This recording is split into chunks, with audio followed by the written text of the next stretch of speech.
All right. I'd like to welcome everyone to joining this panel. I'm really excited to jump into this conversation.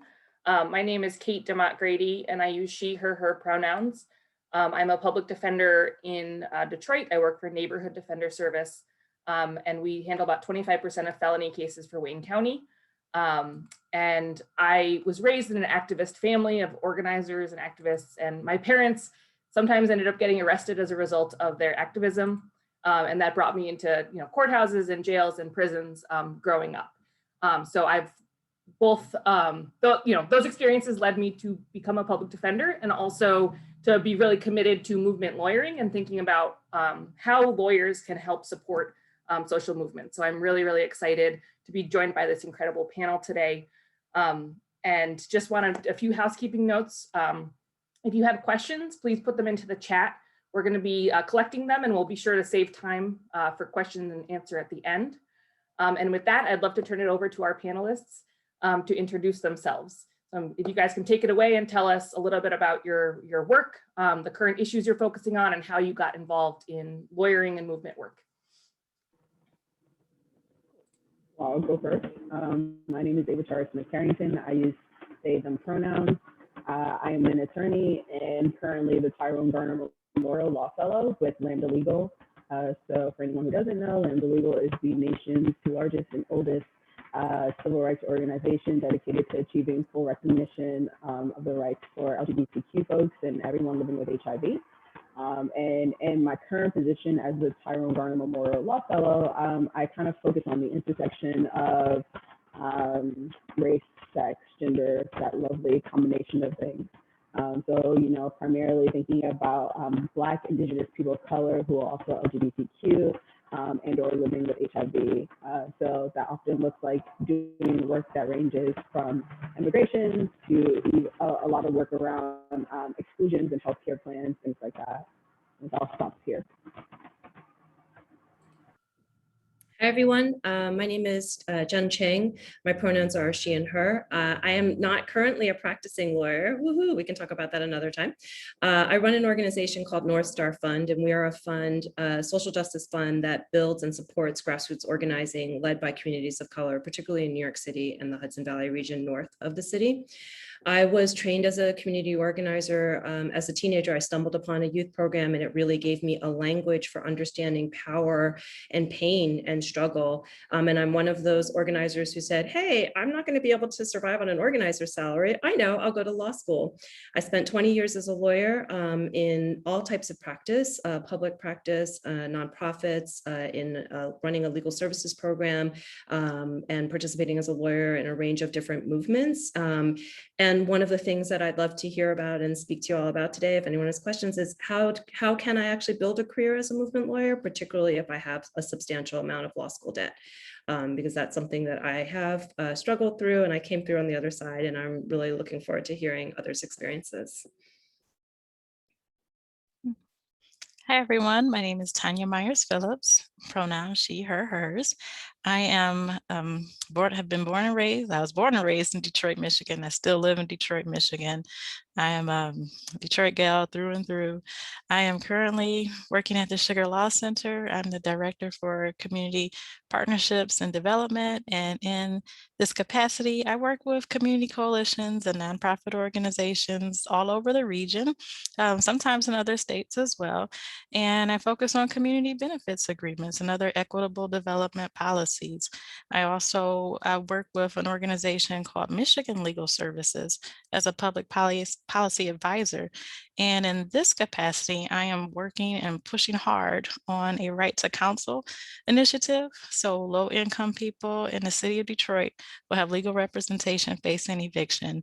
And how did I get into this? I think growing up in Detroit and not one of the wealthier neighborhoods, I just somehow in my mind, I got a hold of this notion that lawyers can change the law, and changing that law can change the quality of life in my neighborhood. And that's kind of what I latched on to. And I didn't always take a linear route to get there, but I found my way, and I love what I do.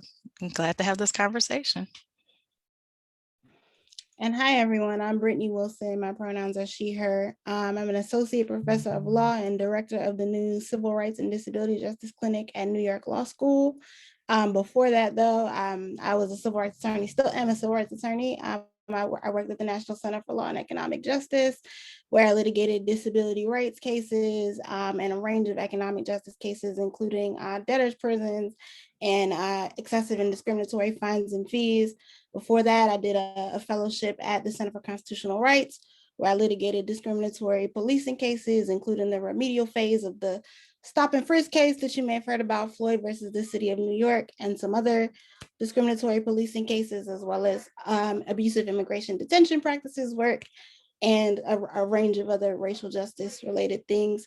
Before that, I did a fellowship at the National Office of the ACLU in their racial justice program, where I did another broad range of racial justice work, specifically fair housing and lending, some Native American law, very broad range of impact litigation, federal civil rights work. Very recently pivoted into the role of clinical professor. We can talk about why I wanted to make that transition a little bit later, maybe. But I literally just started this month and my clinic launches in the fall. How I got into social justice lawyering more specifically, I always say the law was not a career choice for me. I'm not only a Black woman, I'm also disabled. I was born with cerebral palsy. This pandemic and all of these Zoom activities is the first time that's not the first thing that someone sees about me. So I grew up having to fight for myself and watching other people having to fight for my basic needs and necessities. And I wanted to learn how to do that on behalf of myself and others more formally. So that's what made me a civil rights lawyer. Awesome. Thank you all for those introductions. To jump into our first question, so I'm gonna, I guess, do this popcorn style, or if you guys want to go back through that same order, you're welcome to. But I guess the first question is, how would you describe the relationship between law, social movements, and state power? Who should hold the power in social movements? Should this structure change? And if so, in what way and why? Anyone want to jump in? I can jump in first. Okay. Maybe just to make it easy on Zoom, let's just keep going in that same order if you guys are okay with that. I mean, yeah, those are great questions. I think I'll take like the second question first around, I think like who should hold power.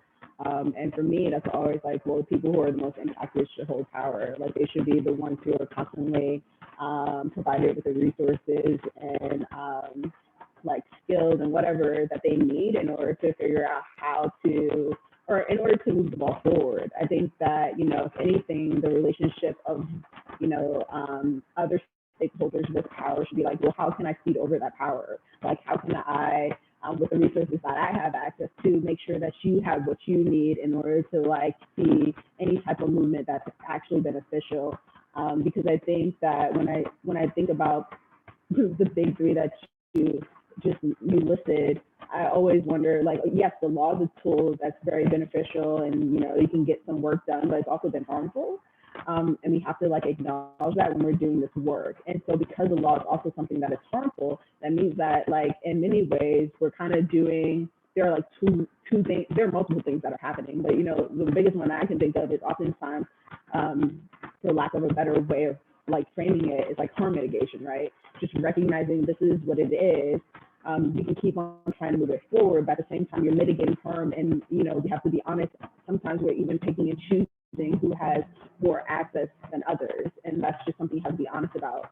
So with regard to the question around power, my biggest thing is like those who are the most impacted need to have the power to choose, to lead and to like, you know, do whatever they must in order to get what is needed for the community, because they're also usually more informed on what they need themselves.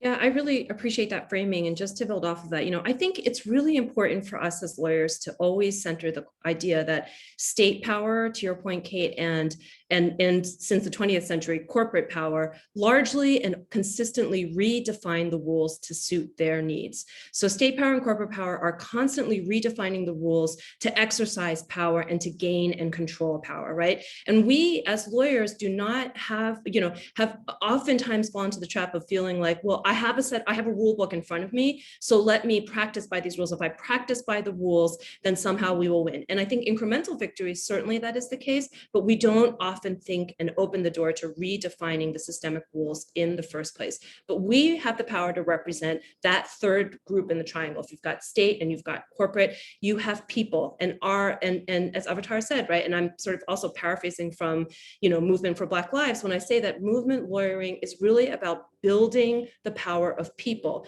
and not the power or the security or the sanctity or even the preservation of the law as we know it, right?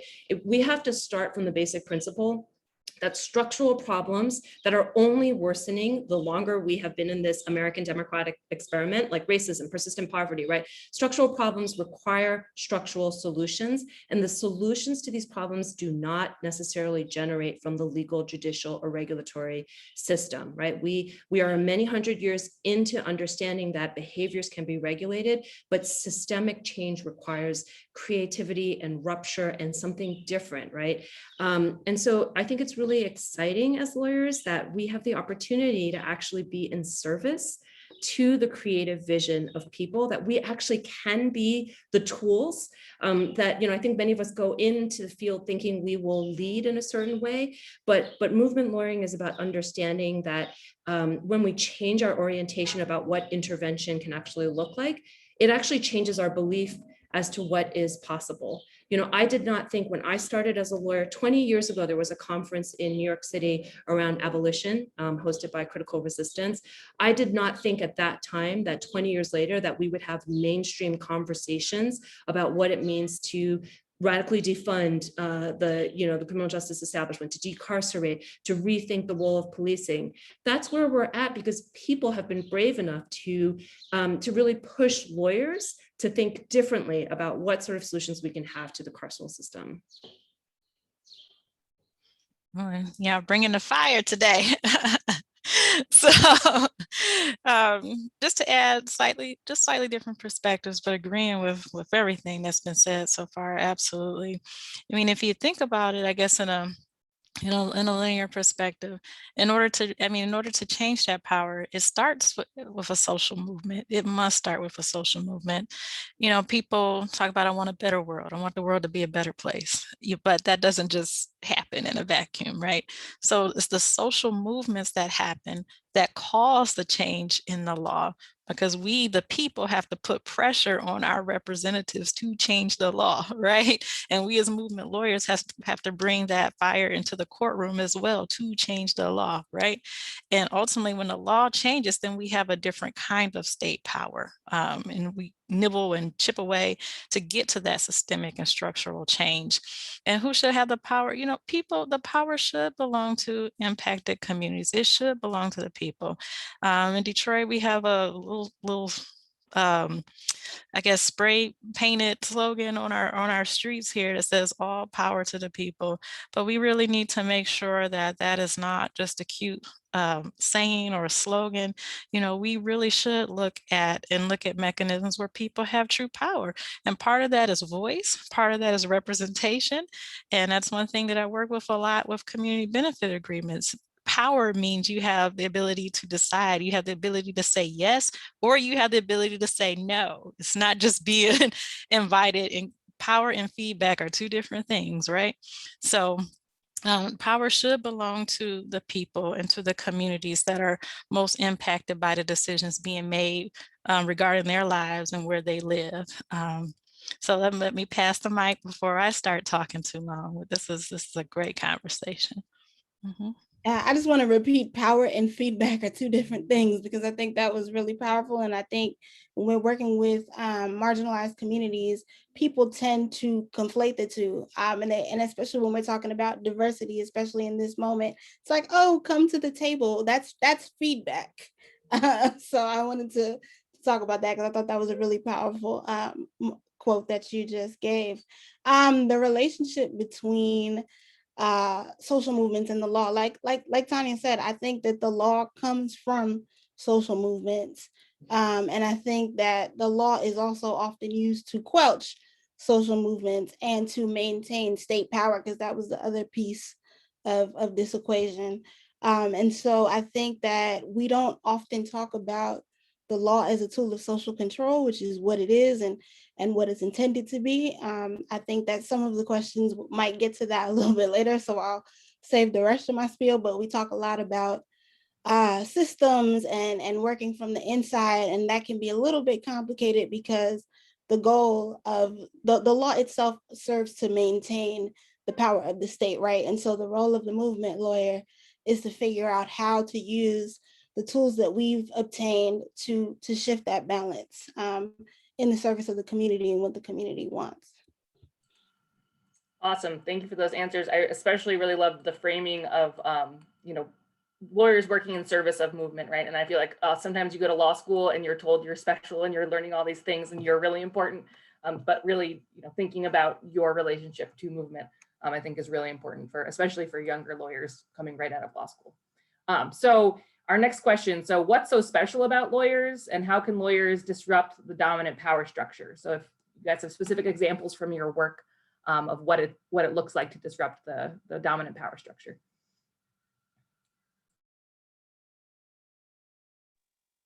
I don't know. I feel like I have a problematic answer to this because so often I think when getting questions about, I don't want to downplay how important it is to have access to this knowledge. Like, without a doubt, I think that this is incredibly beneficial. And I've seen the many ways that having access to these tools and resources, it can really change things. I think sometimes I get worried because people then start to think of themselves as so special in a way where they become disconnected from the communities that they should be working with, and often elevate themselves in those spaces, really often to the detriment of whatever movement space they're working in. So, what I want to say is that, what's so special about, having, being privileged to work in this space is like having access to this knowledge and knowing that with the tools that you do have and the resources that you do have access to, you can actually help be a resource to communities that need that stuff, like then just need access, right? But again, the biggest thing for me going into the legal profession, and I mean, I'm only 2 years out of graduating. It's honestly been thinking about humility, recognizing that you are not the most informed person at the table. Sometimes you are, right? But sometimes you actually aren't. And that's okay. And that's fine. And you don't have to have all the answers. And honestly, you shouldn't. So it's really just kind of, moving in a manner that recognizes the expertise of every single person that you're interacting with. But more importantly, especially when you're doing work directly with communities, with individuals, recognizing their expertise and saying here's what I have to offer. Here's what I'm hearing from you. How can we work together and what makes sense for you moving forward?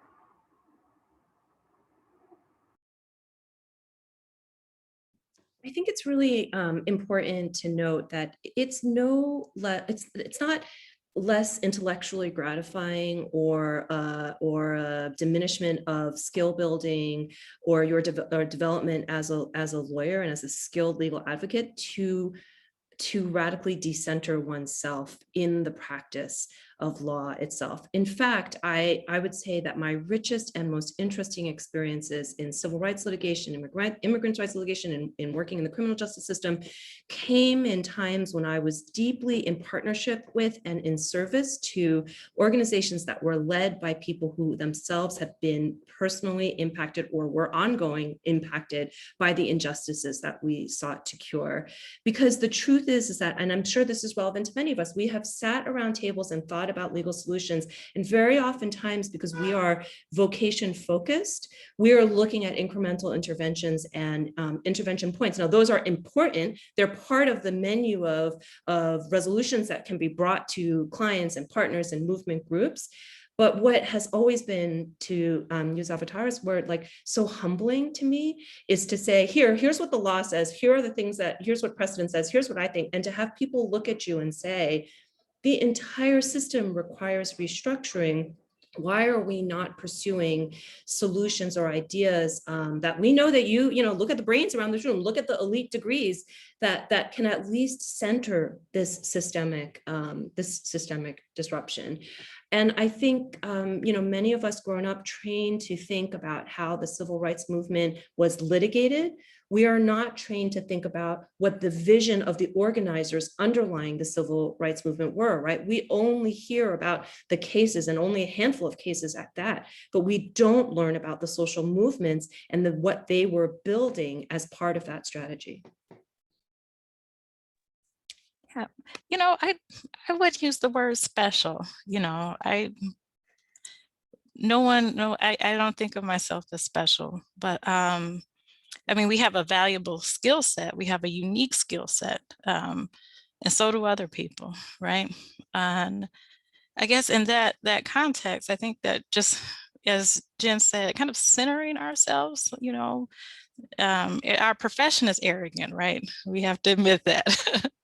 But as movement lawyers, just continuing to bring people back and remind people that everyone is worthy of dignity. Nobody is quote unquote more special or more worthy than anybody else, you know. So that's kind of how I approach my work. And in terms of disrupting structures, you have to be willing to take risks. You have to look at all of this, I think, as a long game, right? And looking at the history of this country, it was founded on the backs of enslaved people, hundreds of years, and we're still making progress, right? So we have to look at it as in the long game. This is year 17 for me in the practice, and I guess a couple of examples that I'll share is, you know, I worked for Michigan Legal Services as a staff attorney in the midst of the foreclosure crisis. The mortgage bubble burst, and it seems like people were just getting evicted left and right. It was bad now, and it was really bad then. And I also worked with tax foreclosure issues as well in Detroit. And, you know, at that time, like 2008, 2009, you know, the 2000s, you know, I can't count the number of times, you know, when my office would come down to help people. You know, people say, why are you doing this? It doesn't make a difference. You're just wasting your time. You know, and you have to have the strength and resolve to stick with it. You can't look at what is happening in the moment. You have to be able to visualize and see when things will break. And we still have our housing challenges in Detroit for sure, you know, but since that time, laws have changed. Since that time, people actually talk about eviction. The narrative has changed. You know, we've went through that shaming. You know why you're getting kicked out of your house? Because you have a house you can't afford, you know, but now, you know, you stick with it, you begin to change the narrative, you begin to change the law. And that gives an example of how it's not the lawyers and the movement organizers have to work together to accomplish those things, because narrative doesn't always change in the courts. Most of the time it doesn't, right? Like we've been talking about now. And another instance in my current work in fighting for a community benefits agreement, we have a very, you know, a top-down economic system. You know, if you feed the big business, that wealth will somehow trickle down and make everybody else's lives better. And, you know, I certainly find myself working with coalitions pushing back against that to say, no, actually, this is our money. We pay the taxes, right? We have a say in the quality of life in our neighborhoods. Thank you very much. That's not a popular position to take a lot of times, but again, sticking with it, sticking with community members, taking a lead of community members, and just offering your skills and your resources to help community members achieve this ultimate goal. And it's not a difficult thing, because I see myself, I'm part of the community too. I'm just one person on the team with a different skill set. That's all. You know, someone else is very good at social media. Someone else is very good at, you know, getting a rally together. I can bring a legal skill or talent to this larger movement. So those are some of the things that come to mind with those questions. One of my middle school teachers used to say, smart kids are a dime a dozen. And that was the first thing that came to my mind when you said, what's so special about lawyers? And so I just feel like they're not that special. We don't tell ourselves that enough. And honestly, in my experience, it's not even that we know a whole bunch. Most of us know very little or a lot about a very specific thing, because we have specializations and then we have subspecialties within that. And much of lawyering is making yourself a quote unquote expert on something on the spot when it gets in front of you. You're like, oh wait, this is the problem. Let me figure out how to think through this. And let me figure out what the case law says on that. And we don't tell that enough to, I think, law students and the people outside of the legal profession. Like my family, when you hear the word lawyer, they just think I know everything about everything. And I'm just like, wait a minute, I do this type of law, I don't know anything about this. So I say all of that to debunk the notion that we're special, but also what does make us not special, but I think valuable in certain spaces is the ability to think through a problem. Not that it's an ability that other groups don't have, but supposedly we're trying to do that in a different way. And I think to the extent that the system exists, you need people who know how to navigate it and who are willing to help others navigate it. And that was sort of my purpose. That's the lens that I come to the law from. And that's the value, I think, of lawyers in general. As long as this apparatus exists, someone has to know the ins and outs of it and be willing to take that knowledge back and help someone else through it. Some of the examples I can think of that, I think using the law, maybe not in an untraditional way, but in a purpose that isn't just for the sake of litigation itself. When I was at CCR, we did a FOIA on behalf of Detention Watch Network because they wanted to do a report on immigration detention centers and the link between contracts and the number of beds that are in the facilities. And so they started this report, they foiled for the information, and then they hit a roadblock. So we ended up doing this massive FOIA just to get them the information for this report. So this is us lawyering so that they can get information so that they can use to support their advocacy. And that was really cool to me because I don't think you see that a lot. And that ended up going, they moved for cert on that. So the FOIA itself, just to get our clients access to the information, could have potentially gone all the way to the Supreme Court, which I think tells you something too, how the lengths that people will go to keep access to information to themselves. And I think to me, that was a great example of movement lawyering, not just this case to challenge this law or this case because we think it'll win or whatever, but it's, I'm trying to get you information. And that's the way that I think lawyers can be valuable. Awesome. That's really inspiring. Our next question, we're going to switch things up. I'm going to call on people. But the next question is, how can lawyers be accountable to the movements that they serve? And I guess I would also ask, what is accountability? What does accountability look like? And the flip side of how can lawyers derail movements too? So let's start with Jen. Sure. First, I think accountability is a multi-spectrum kind of analysis. Like there's a lot of ways to think about accountability, right? And let me say, I think in general, we all do a really terrible job at it, right? We are not a society that regularly knows how to repair harm in any ways. And you know, going back to what Tonya said earlier, we live in a country that was born out of a deep history of violence that we have never really confronted, right? And repaired in any meaningful way. And so in lawyering, I think where we're actually upholding the formal structures of social regulation, I think as lawyers, we tend to feel that stress and burden quite significantly, right? Even if it's unnamed, right? I have experienced a great amount of conflict over the years about what my role actually is and should be, you know, to like sort of what Brittany was saying, like that there are spaces where I think we are there to demystify and kind of bring ideas into the room, but we're not there to facilitate the resolution, right? And then there's tension, I think, when we have difference of opinion and how to kind of pursue the emerging of different agendas. So I think accountability really looks at a series of questions that you need to ask yourself when you are in practice. And I really think the central one is, how am I actually behaving in solidarity? Am I actually shifting and giving up power in a meaningful way? Am I uncomfortable?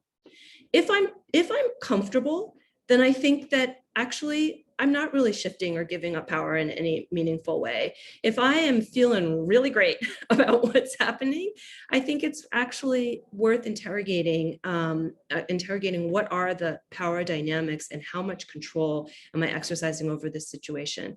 And I am speaking to all of you about from a perspective of someone who practiced for 5 years at Paul Weiss, who represented organizations in a range of and individuals and community groups and movements.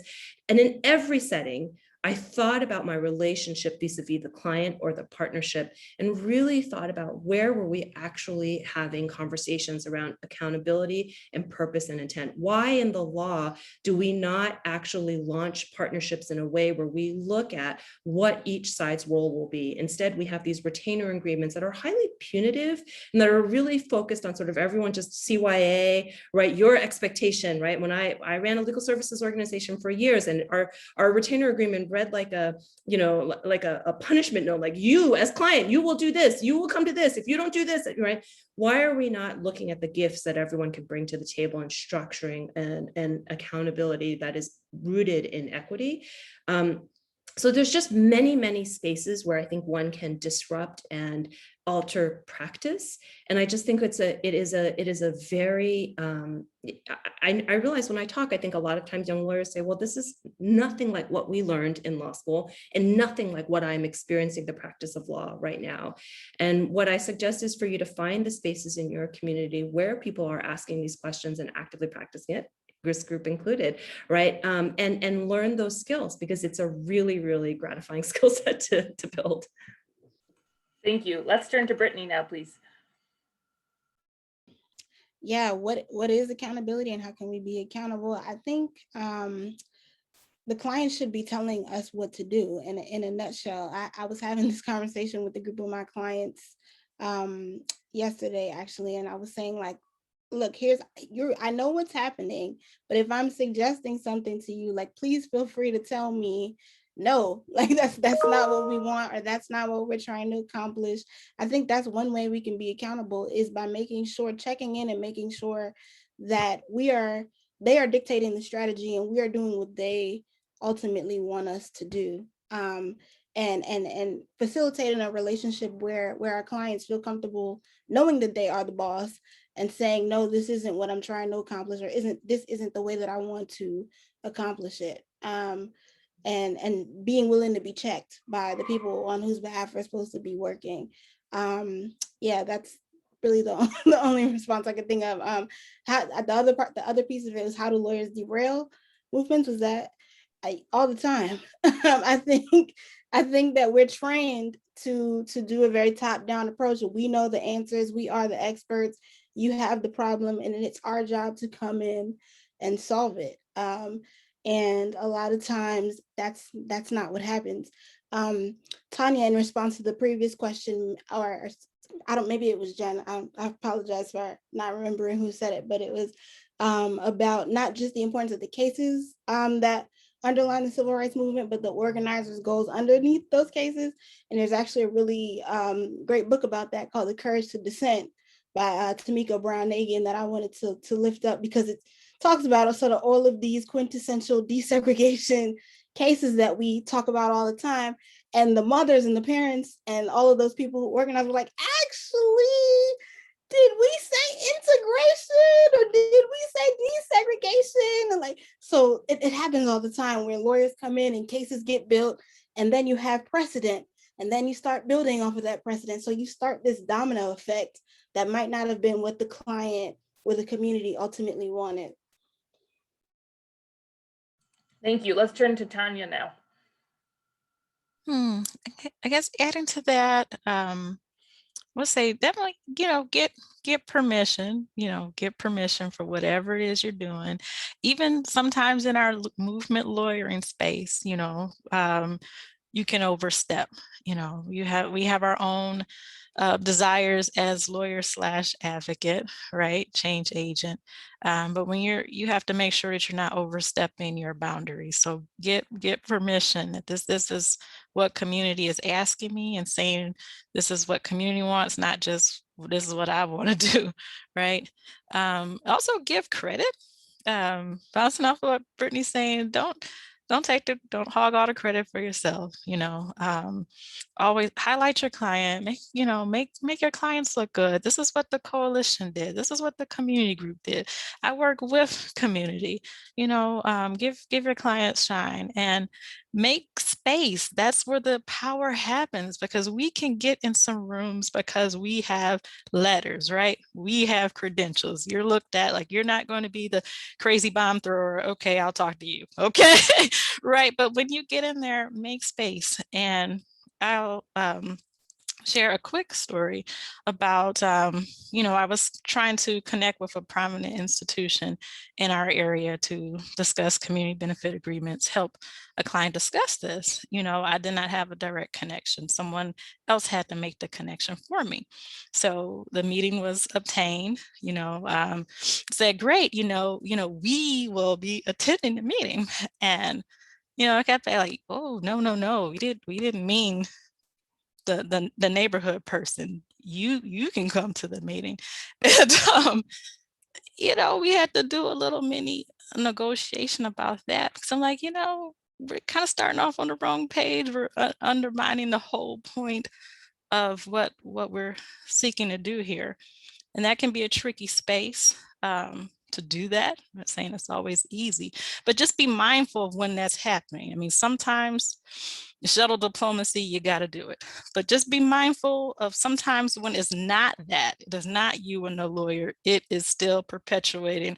I don't want to talk to those poor people. I don't want to hear them. You are more tolerable, and don't feed into that. So you use our privilege, with the JD behind our name, to make space, for people in the movement and communities that, can't get in those meetings by themselves, and always remind people of that. I said it's not always easy, but sometimes people don't even realize they're doing it. Our society has been like this for so long. It's just a presumption. People of certain whatever get to come here and others don't. And you have to gently nudge, or sometimes not so gently nudge, and remind folks of, what is the more appropriate course of action. You're representing clients who can and want to speak. So that's what I'll add. Thank you, Tonya. Avatara.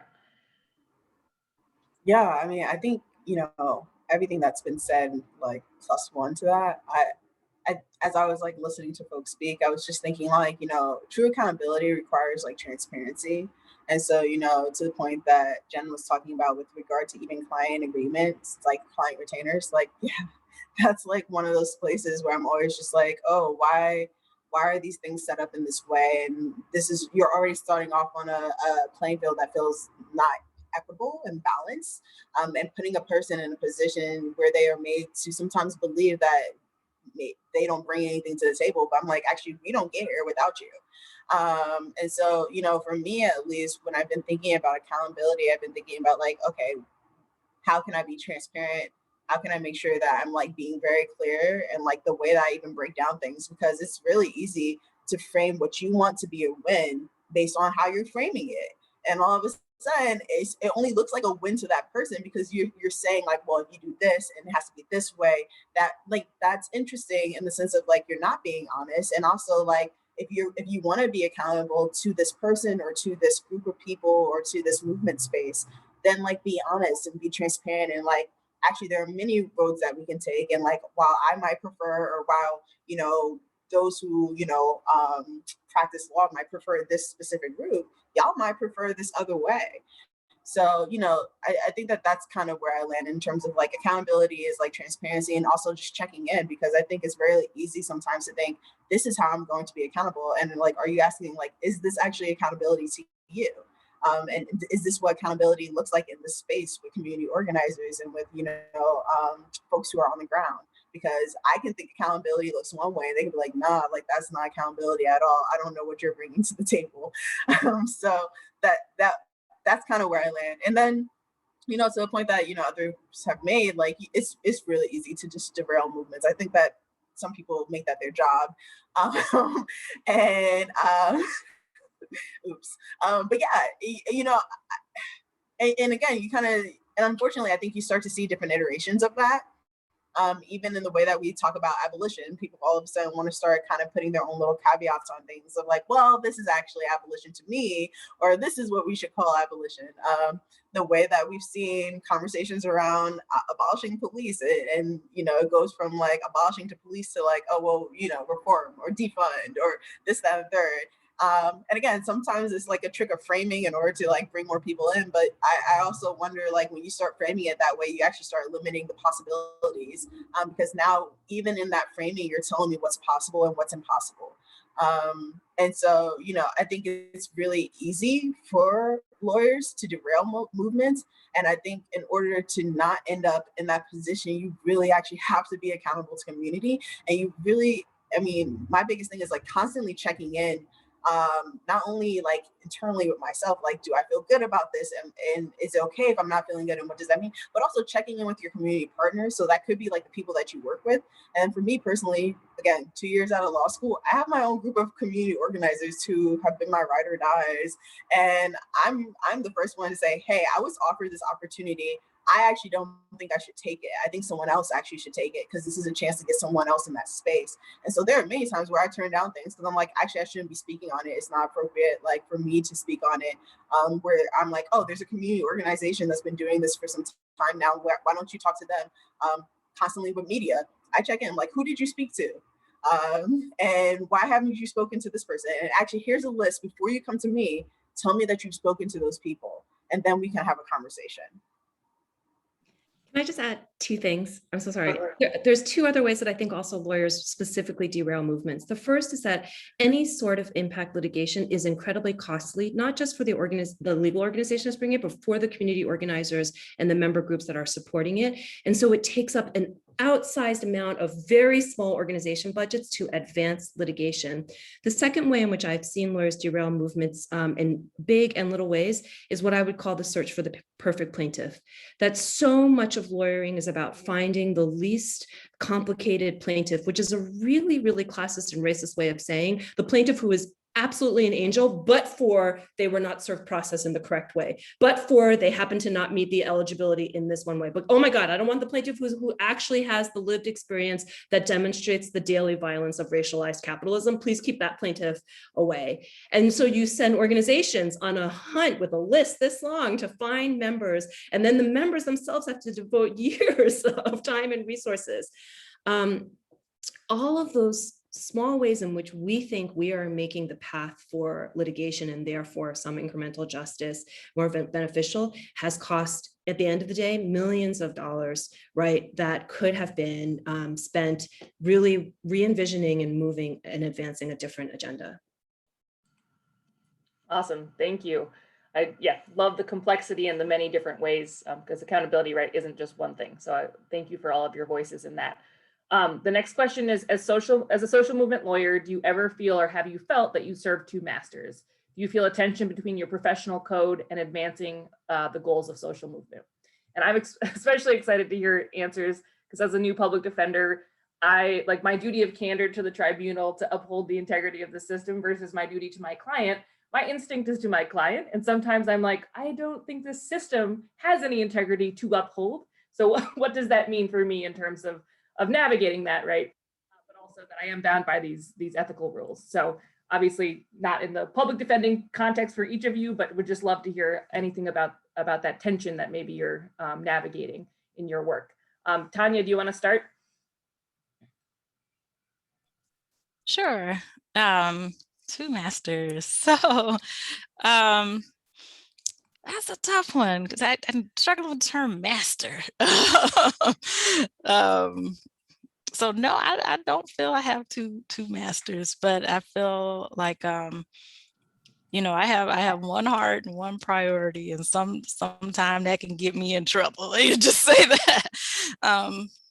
and it is a difficult thing to navigate. You know, I feel very, very strongly, like all of us here, about treating people with dignity. You know, another part of my career was serving as an executive director of a jail diversion program, you know, a couple of years back. And, you know, thank goodness criminal justice reform is being moved forward in a big way. But, you know, in you know, like 2015 or whatnot, you know, some of the things that that I would insist on for clients got on people's nerves, at the courtroom.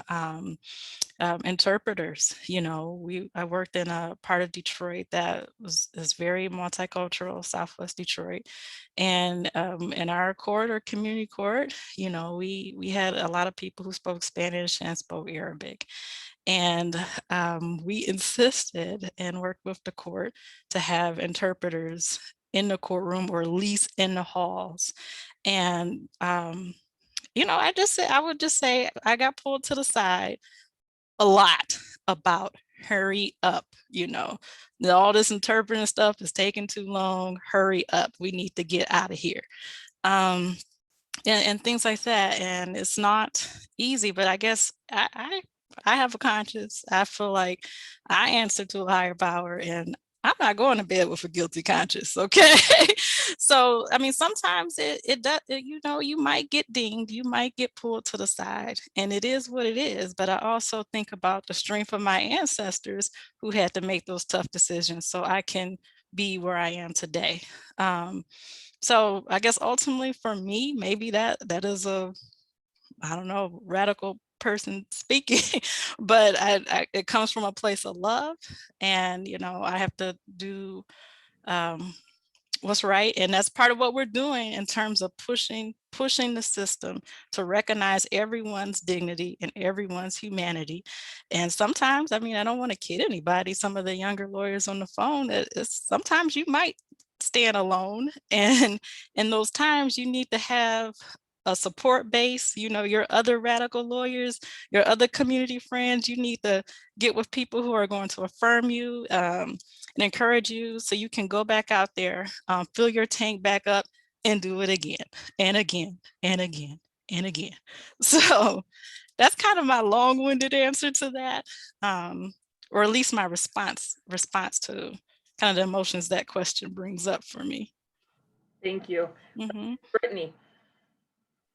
Ooh, I mean, first shout out to Derek Bell on the serving two masters, but I think my answer to that is I recognize that there is a tension because of the way that the profession is set up, but I don't feel a tension, if that makes sense, and that's because I know why I'm here.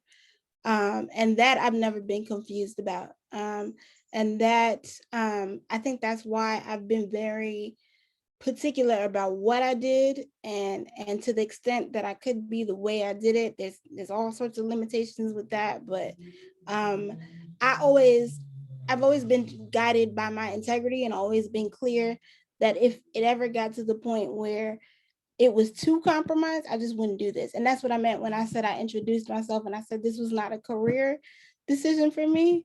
Like if I had my choice of careers, I would have written like 10 books by now. Like I do this because of who I am, and because of who I wanted to serve, because of who I am and what I've experienced. And I feel like if I ever get too far away from that, then I'm just, it's been fun. we can wrap it up. And I think that's made me my life and career difficult up until this point, but it's also made it very rewarding. So yes, there are tensions. I recognize those tensions, but I've sort of made it my life's mission to push past them anyway. Thank you. Let's turn to Avatara. Yeah, I think I would be lying to myself if I said that I didn't feel attention. I think I often do feel attention, but it's more so because I think of the profession. Like, I think that it's sometimes hard to go against the waves and like the constant waves. I don't think it's just one. I think in almost every space you're gonna get pushback from people who have, you know, and maybe the way that they have trained and the ways that their privileges and identities show up, and so many things where like to want and ask for more is seen as audacious. And it's like, it's seen as you don't do that. Like, actually, you can only ask for it and in this incremental way, or like, how dare you even ask for it? And so, you know, to be honest, to like show up as like a Black queer trans person, kid of an immigrant, you know, my mom was like raised me as a single mother. Like, I only know how to like think of everything as like, oh, I'm going to ask for it because it's not been given. So when I do this work, it's just oftentimes like thinking about the fact that most of the people who I want to do this work with have also had the same approach, where it's just like you have to like sometimes like, you know, suit up and go in saying like, no, we're gonna ask for what we want plus more. And I think again, the tension that I often feel is the tension of like being in a profession where for many folks that hasn't been the way that they've had to operate.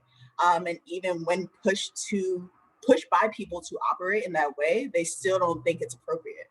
And so I'm just like, well, if you're always operating under this like false sense of what's appropriate, no wonder why we're still here doing this work. No wonder why you haven't put yourself out of business. Because that's the other thing, is it's like, why are we still in this business if we're actually if we're going as far as we can in this work? And so, yeah, I do feel like a tension. But at the same time, you know, a little bit to like Brittany's point, I think that, yeah, integrity helps a lot, because I've also like, and even thinking about fellowships coming out of law school, and thinking about opportunities I chose and opportunities I actually turned down, there were many times where I would turn down something because I would be like, actually, I'm not going to feel great if I do this. Like, this is not how I want to learn. And this is not how I want to be a resource. And I'm not going to lie to myself and say that I'm going to be a resource if I do this. Now, that's not to knock, you know, the decisions that people make. I think that people sometimes are forced to make the decisions that they have to in order to sustain themselves. But I think for me personally, the way that I've thought about things is like, are the material resources that I need for myself worth it? And most often they're not, because they just don't line up. So yeah, I definitely feel the tension, but I think that a lot of that tension, again, is a reflection of the system and the profession that we're a part of. And again, a reflection of the laws, and like knowing that a lot of the stuff that we deal with day in and day out, whether it be like anti-Blackness or, you know, the inherent violence that we find in these spaces and in the law, is baked in. And you just got to be honest about it. Thank you. Yeah. Jen, turn to you. I think there's like tension with the little t and there's tension with the big T, right? And the big T is that we walk into becoming lawyers and movement lawyers knowing that we are operating in a system of regulation. The sole purpose of the system is to uphold a white supremacist, cultural, political, socioeconomic enterprise.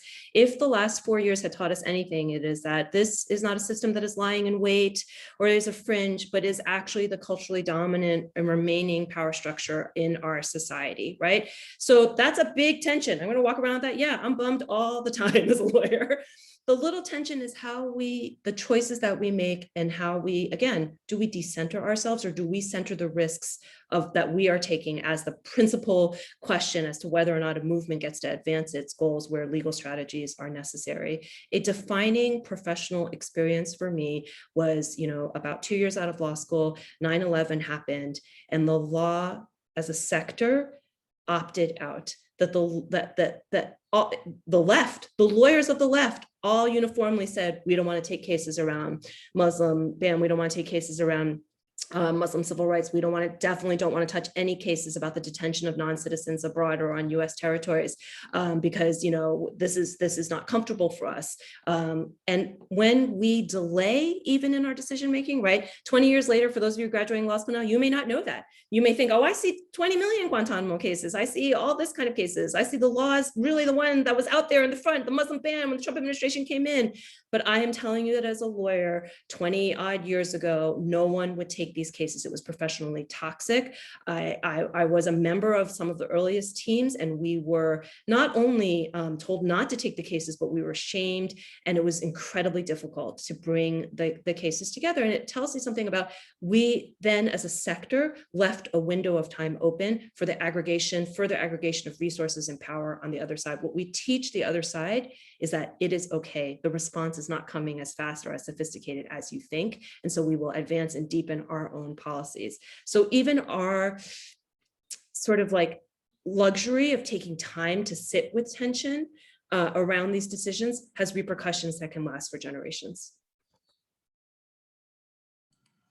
Thank you.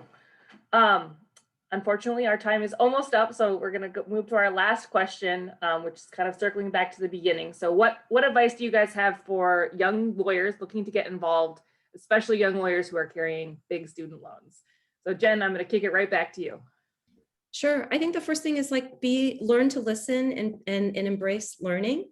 There are so many wonderful programs now, like Movement Law Lab, Law for Black Lives, which is now a membership organization. There are organizations, I'm sure, practicing wherever you are that have deep-rooted community partnerships.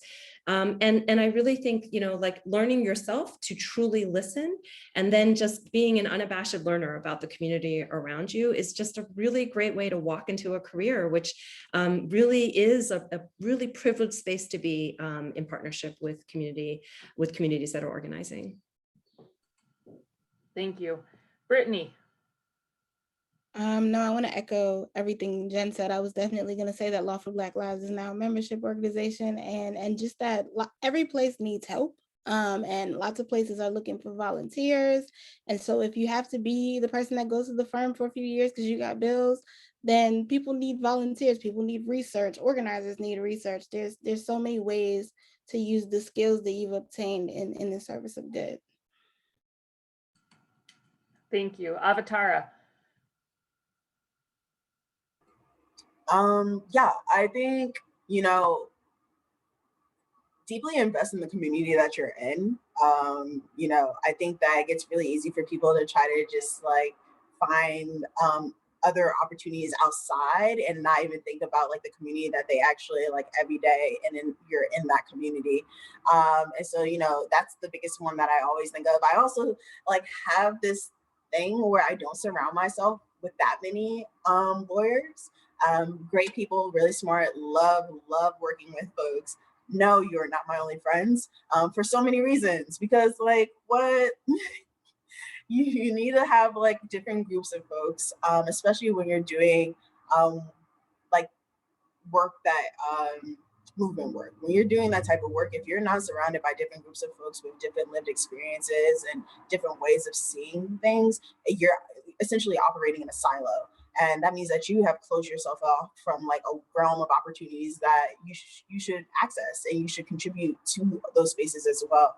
So yeah, deeply invest in the community that you're in, have friends who are also not lawyers.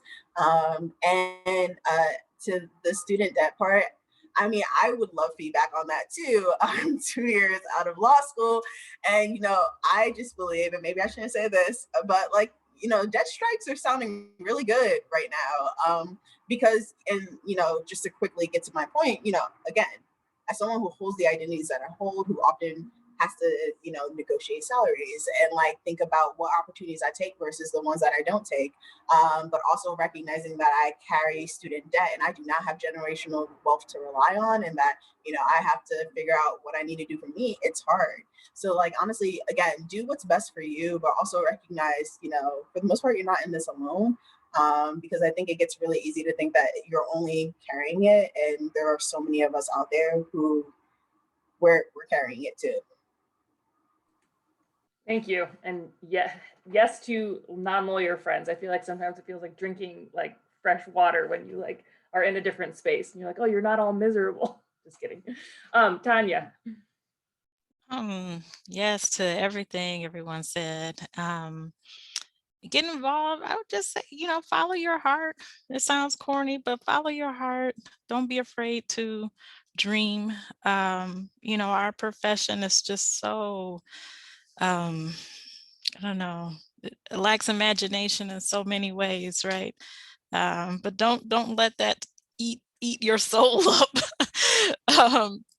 Dream about what kind of world you want to see, what kind of community you want. I have a son who's 13 years old. I think about what I want him to be able to experience or what I don't want him to be able to experience, when he's a grown man. And, the things that you just find your heart just burning and tugging at, just find a place to tap in. It's something for everybody. It's always work to do because our country still has so far to go. So just plug in addition to the organizations that were mentioned.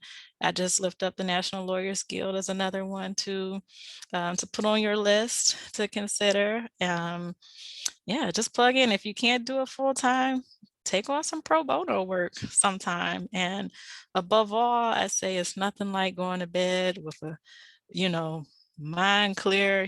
I don't regret, what I did, who I helped. I'm feeling good, and be willing to follow your heart. Don't let anybody turn you into a miserable old brood. Follow your heart, work backwards from what's in your heart, and just find a place to tap in and network with people who support you in that. Okay. Mm-hmm. Amen to that. What a good note to end on, the dream about the kind of world you want to be in. So I just want to say we're at time now, but a huge thank you to each of our panelists, to Avatara, to Jen, to Brittany, and to Tonya, and to all the people who made this panel happen, and to those of you who sat with us for this last hour and listened to this amazing conversation. So thank you all very much, and I wish you all a good rest of your day and a good Memorial Day weekend. Thank you. Thank you, everyone. Thank you. Thanks, everyone.